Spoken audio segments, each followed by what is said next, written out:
Assalamualaikum warahmatullahi wabarakatuh.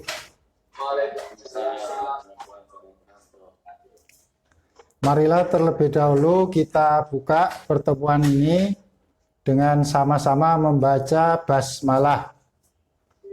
Bismillahirrahmanirrahim.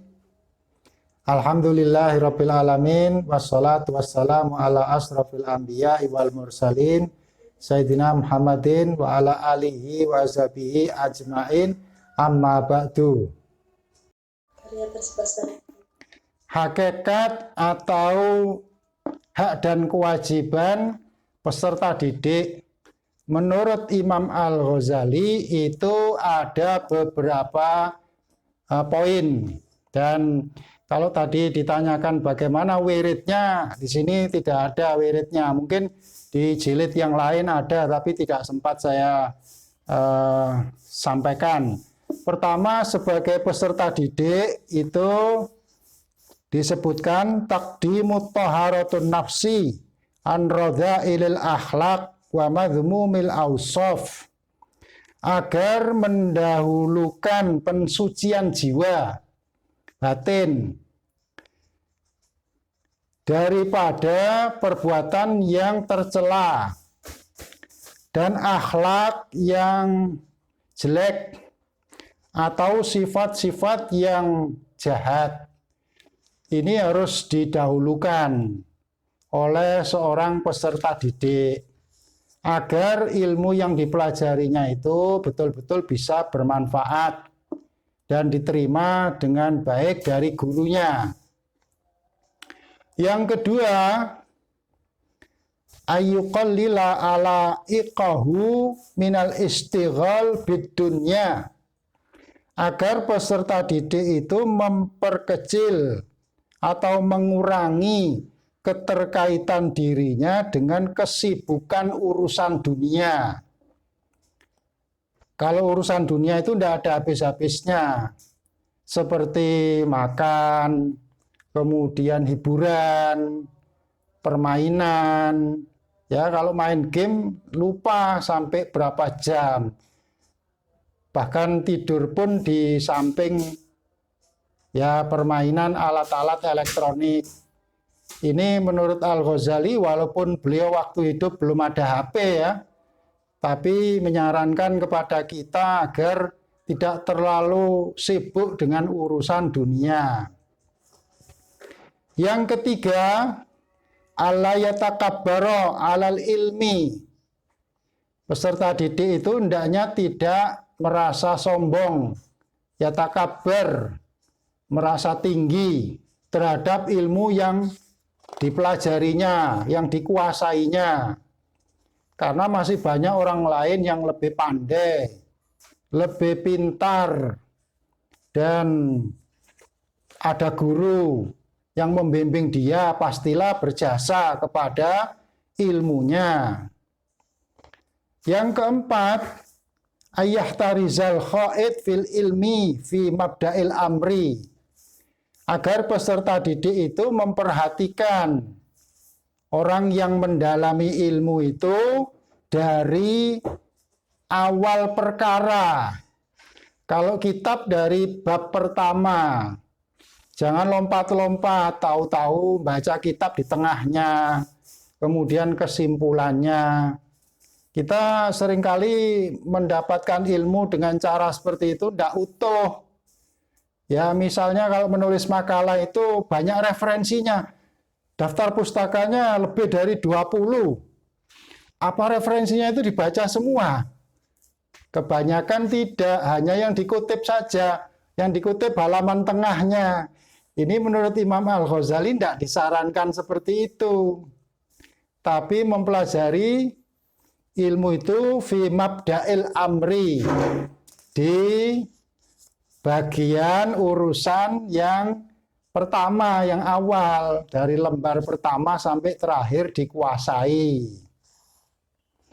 Yang kelima, alla yada'a talibul ilmi fannan min ulumil mahmudah, agar peserta didik itu atau pelajar tadi tidak meninggalkan satu bidang ilmu dari ilmu yang terpuji. Ilmu yang terpuji itu adalah ilmu syariat, ilmu agama. Semuanya dipelajari. Jangan sampai ada yang ditinggalkan seperti Al-Quran, hadis, fikih, ilmu kalam, tasawuf. Itu satu sama lain saling mendukung agar pemahaman terhadap ilmu itu utuh. Nah, dari sini kalau saya membacanya itu memaknai konsep peserta didik menurut Al-Ghazali sudah integratif.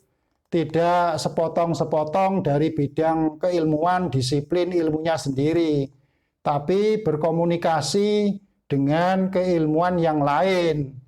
Integrasi yang pertama itu dilakukan antar ilmu serumpun dalam agama. Syariat itu banyak disiplin ilmunya, satu sama lain saling dikuasai. Yang keenam, saran dari Imam Al-Ghazali bagi peserta didik, murid. Alla yahuda fi fannin min fununil ilmi daf'atan. Hendaknya tidak mendalami satu bidang ilmu dari berbagai bidang ilmu itu sekaligus dalam satu waktu. Belajar filsafat pendidikan Islam, belajar politik pendidikan, belajar kurikulum, satu waktu. Satu hari dipelajari berbagai macam itu seperti gado-gado, campur aduk. Ini menurut Al-Ghazali bisa membingungkan dari peserta didik atau murid itu sendiri. Untuk mencari kesimpulannya itu dia akan kesana kemari, tidak fokus. Tapi hendaknya satu persatu didalami. Setelah bidang misalnya filsafat pendidikan Islam sudah dikuasai, baru melanjutkan kepada bidang yang lain. Nah, di sini Imam Al-Ghazali menyarankan seperti ini, beliau sudah melaksanakannya. Sebagaimana bisa kita pelajari dalam bukunya yang berjudul Al-Munqidh Minadh Dhalal, penyelamat dari kesesatan, yang isinya itu merupakan biografi beliau sendiri. Pertama, Al-Ghazali mempelajari bidang fikih. Setelah mendalam, menguasai betul, beliau merasa ada kegelisahan. Karena di dalam fikih itu terdapat banyak madhab yang berbeda satu sama lain. Seperti batas wudhu di siku itu, batasnya yang mana? Ada yang berpendapat di bawah siku, ada yang pas siku, ada yang di atasnya siku. Baru batasnya wudhu saja sudah ikhtilaful ulama. Terjadi perbedaan pendapat. Sehingga Al-Ghazali tidak merasa tenang dengan ilmu fikih, beralih kepada ilmu kalam.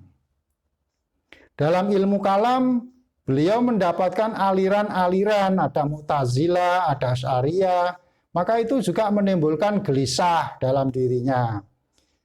Lantas kemudian filsafat dia pelajari dalam buku-buku yang berkaitan dengan filsafat sampai dia mampu menguasai ilmu filsafat.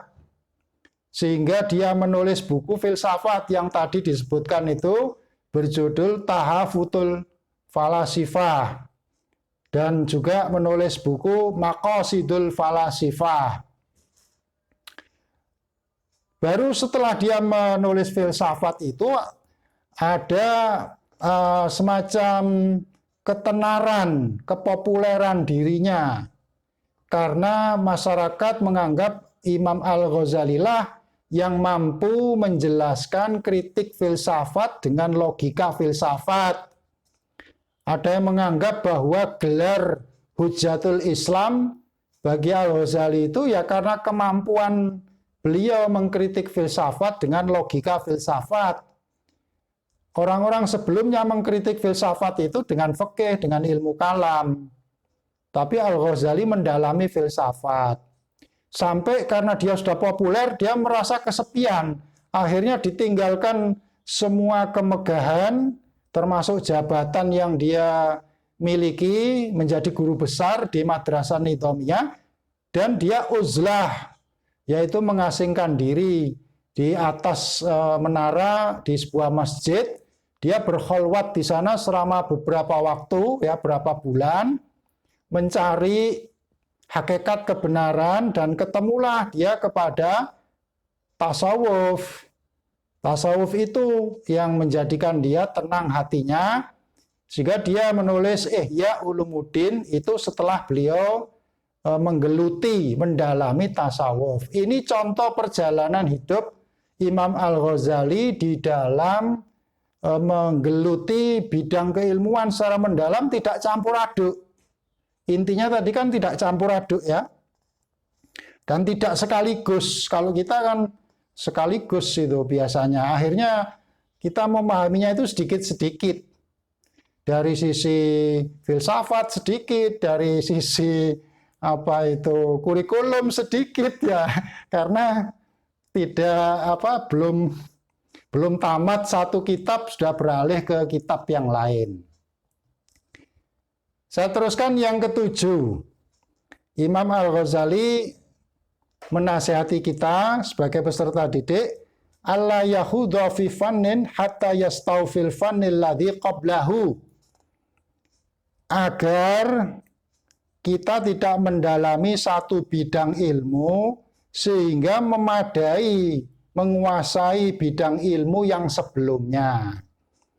Ya, jadi kalau bab 1 belum paham, jangan dilompati ke bab 2. Maksudnya Al-Ghazali begitu, kuasai dulu bab 1, kalau sudah lanjutkan ke bab 2. Ternyata konsep seperti ini tidak bertentangan dengan teori modern, karena sekarang ini ada yang disebut dengan mastery learning atau belajar tuntas.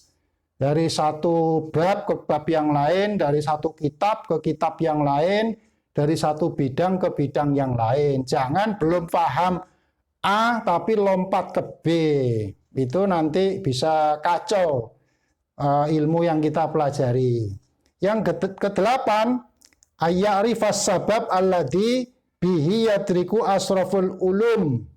Agar kita peserta didik atau murid itu mengenali sebab yang menjadikan ilmu itu mulia.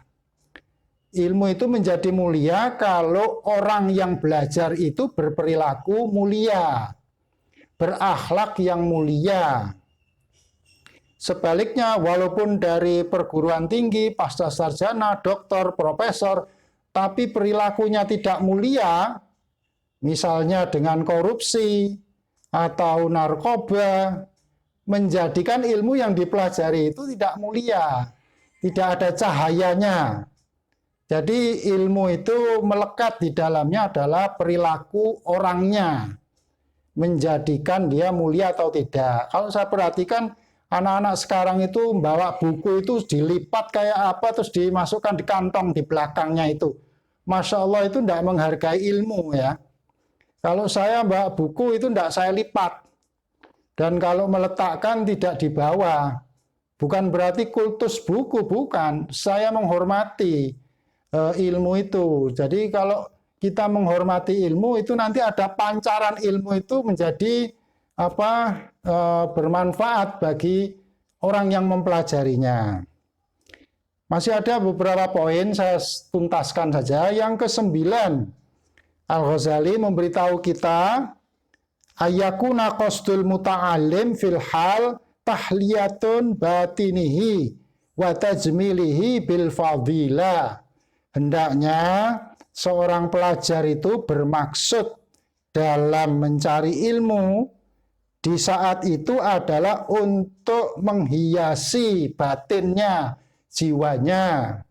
Tahliyatun batinihi, menghiasi batinnya, yaitu dengan ilmu yang dipelajarinya itu agar dia menjadi jujur, disiplin, bertakwa, bersabar, beribadah kepada Allah, itu hiasan batin. Wa tajmilihi bil fadilah, dan batinnya itu diperbagus, dipercantik dengan fadilah, sifat-sifat keutamaan yang saya sebutkan sebelumnya, seperti takwa. Itu semakin berilmu, semakin bertakwa. Semakin berilmu, semakin merunduk. Seperti filsafat padi, semakin tua, semakin menguning. Terakhir, yang ke-10, yaitu beliau Imam Al-Ghazali memberitahu kita, ayu alima nisbatal ulumi ilal maqsad, kama yu'tharu rafi'il qarib alal ba'id wal muhim ala ghairihi. Peserta didik atau pelajar hendaknya mempelajari ilmu itu sampai kepada tujuan endingnya. Nah, jangan sampai kemudian berhenti di tengah jalan. Kalau mondok di pesantren berhenti di tengah jalan itu nanti setengah-setengah jadi mentah ya. Nah, begitu pula kuliah, jangan sampai putus di tengah jalan karena berbagai persoalan. Ya sekali terjun sekalian basah.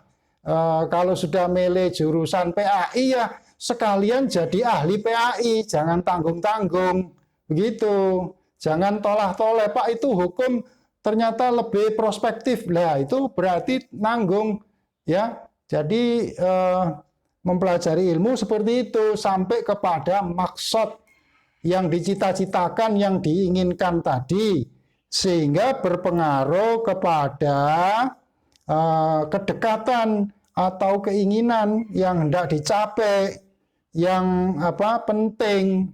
Jangan terkecoh dengan perkara-perkara yang sepele sehingga mengalihkan perhatian kita pada ilmu yang kita tekuni. Begitu nasihatnya Imam Al-Ghazali bagi kita sebagai pelajar atau murid ya. Dan ini penting untuk kita perhatikan nasihatnya Al-Ghazali ini.